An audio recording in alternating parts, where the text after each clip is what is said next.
Exposition vernissage à Roquevert, salle Monseigneur Fabre, une exposition avec des interventions et conférences et projections à la découverte de l'art textile contemporain avec enjeux idéologiques et créatifs by Roja Bagigno et Karine Spechmaniak. Ça s'appelle Quand les arts textiles, c'est de l'art contemporain et c'est jusqu'au 27 octobre les amis. C'est autobiographique, ouais, mais c'est un peu déguisé parce que en fait, moi, je fais un travail à chaque fois qu'il y a quelque chose dans ma vie qui me heurte ou, par exemple, ça c'était pendant le Covid. Donc j'ai eu envie de... Je trouvais que le mot vivre, il était quand même fondamental. Donc j'ai pris... ça c'est mon couvre-lit de bébé que ma mère et ma grand-mère avaient crocheté. Voilà.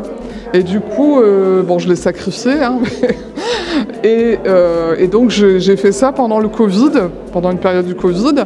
Et comme on parlait beaucoup des infirmiers, etc., donc voilà, donc j'ai intégré ce travail-là, parce que j'étais vraiment, comme beaucoup de gens, hein, très éprouvée par ce qui se passait. Et cette pièce-là, c'est en fait... alors là, c'est une autre démarche, c'est-à-dire que je suis partie j'ai dit je vais prendre du jean. Sauf que le jean, le problème c'est que c'est très facile de faire des pièces hyper séduisantes où on met de la bombe à aérosol, on fait des graphes, etc. Et donc on tombe dans le décoratif. Et donc je me suis dit, alors moi c'est toujours assez conceptuel, donc je me suis dit le jean c'est masculin, le nom. Donc je vais travailler sur Jeanne, donc Jane, voilà. Donc je me suis dit que Tarzan et Jane, ça le faisait pas, hein, voilà. Et donc j'ai pensé à Jeanne R.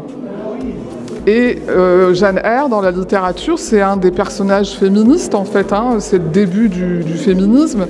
Et de fait, je me suis dit, bah tiens, le jean, c'est quand même un tissu qui incarne la révolution, la liberté, etc. Et du coup, je suis partie là-dedans en me disant, bon ben, c'est Jeanne R, c'est son nom, c'est E-Y-R-E, son nom de personnage littéraire. Et de fait, je me suis dit, je vais la faire errer, puisqu'elle a longtemps erré, hein, c'est toute son histoire, Jeanne R, pour arriver à l'indépendance, à la liberté. Voilà, donc c'est pour ça qu'il y a des échelles qui conduisent... voilà. Mais oui, c'est ça, mais c'est des jeux de mots, en fait. À chaque fois, moi, j'adore les mots. Je suis complètement fascinée par ça. Donc, en permanence, je joue. Alors, soit c'est dans les titres, soit c'est dans les composants, où, en fait, on comprend les jeux de mots. Bon, là, c'est le vilain petit canard, mais moi, je l'ai féminisé. Donc, j'ai mis « la canarde n'est pas vilaine ». Ça, c'est un peu plus coquin. Ouais. Alors, moi, je ne l'avais pas fait dans l'esprit coquin. Je l'avais fait dans l'esprit par rapport aux articles de journaux que je lis régulièrement où on nous interdit de plus en plus de choses et qu'on est dans une société qui est de plus en plus répressive. Et de fait, je me suis dit, tiens, je vais tirer la langue parce que j'en ai marre de ces interdits.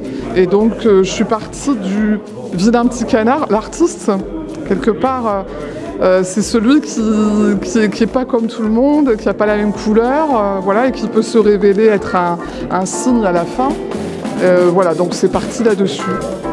Les amis, vous avez été nombreux à regarder ce reportage. Merci à vous pour nous soutenir. Partagez la vidéo, likez, commentez, abonnez-vous et activez la cloche. Ensemble, faisons grandir cette TV Sud, cette communauté.